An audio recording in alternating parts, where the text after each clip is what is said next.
وضو کے بعد سورہ قدر شریف پڑھنے کے فضائل۔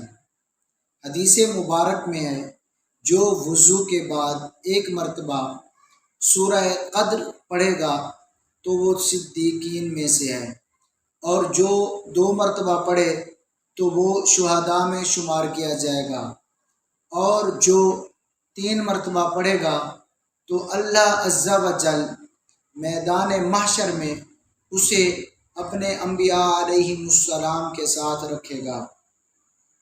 اور مسائل القرآن میں ہے جو وضو کے بعد آسمان کی طرف دیکھ کر سورہ انا انزلناہ فی لیلۃ القدر پڑھ لیا کرے، انشاءاللہ عز و جل اس کی نظر کبھی کمزور نہ ہوگی۔